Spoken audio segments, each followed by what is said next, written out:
ಕನ್ನಡದ ಬಗ್ಗೆ ಪ್ರಶ್ನೆಗಳು ಕೇಳಬೇಕು ಅಂದರೆ ದಯಮಾಡಿ ಕಮೆಂಟ್ ಮೂಲಕ ತಿಳಿಸಿ. ಪ್ರತಿಯೊಬ್ಬರು ಓದಿರ್ತಾರೆ, ಆದರೆ ಮರ್ತಿರ್ತಾರೆ. ನನ್ನ ಒಂದು ಪುಟ್ಟ ಪ್ರಯತ್ನದಿಂದ ಮತ್ತೆ ಜ್ಞಾಪಿಸ್ಕೊಡ್ಲಿ ಅನ್ನೋದು ಒಂದು ಅರಿವು ಮೂಡಿಸೋಣ ಅನ್ನೋದು ಕಾರ್ಯಕ್ರಮ ಅಷ್ಟೇ ಸ್ನೇಹಿತರೆ. ನಿಮ್ಮ ಹತ್ರ 3 ಪ್ರಶ್ನೆ ಕೇಳ್ತೀವಿ, ಕರೆಕ್ಟಾಗಿ ಆನ್ಸರ್ ಮಾಡಿದ್ರೆ ಫ್ರೀಯಾಗಿ ಕರ್ಕೊಂಡೋಗಿ ಬಿಡ್ತೀವಿ. ಕನ್ನಡದ ಬಗ್ಗೆ 3 ಪ್ರಶ್ನೆ ಕೇಳ್ತೀವಿ, ಹೇಳ್ತೀರಾ? ಇಲ್ಲಾಂದರೆ ಕಾಸು ಕೊಡಬೇಕಾಗತ್ತಾ? ಟ್ರೈ ಮಾಡ್ತೀರಾ? ಕನ್ನಡದ ಮೊದಲ ಶಾಸನ ಯಾವುದು? ಅಲ್ಮೇಡಿ ಶಾಸನ ಕರೆಕ್ಟಾಗಿದೆ. ಕರ್ನಾಟಕನ ಮೊದಲು ಏನಂತ ಕರೀತಾ ಇದ್ರು? ಮೈಸೂರು ಪ್ರಾಂತ್ಯ. ಕರೆಕ್ಟಾಗಿದೆ. ಮೈಸೂರು ಪ್ರಾಂತ್ಯ ಎಷ್ಟನೇ ಇಸ್ವಿಯಿಂದ ಕರ್ನಾಟಕ ಅಂತ ಆಯ್ತು? ಎಷ್ಟನೇ ಇಸ್ವಿಯಿಂದ ಮೈಸೂರು ಪ್ರಾಂತ್ಯ ಅಂತ ಕರಿತಿದ್ರಲ್ವಾ? ಮೈಸೂರು ಪ್ರಾಂತ್ಯದಿಂದ ಎಷ್ಟನೇ ಇಸ್ವಿಲಿ ಕರ್ನಾಟಕ ಅಂತ ಆಯ್ತು?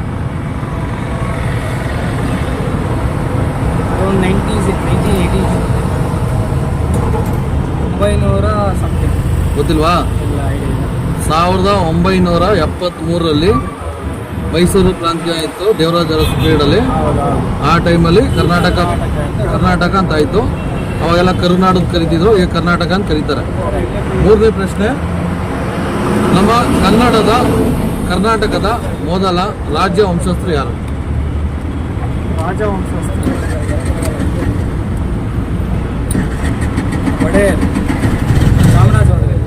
ಅಲ್ಲಪ್ಪ, ಯೋಚನೆ ಮಾಡಿ ಹೇಳು, ಪರವಾಗಿಲ್ಲ.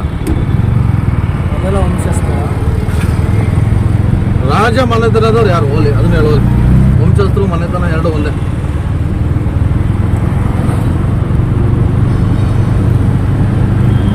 ಗೊತ್ತಿಲ್ವಾ?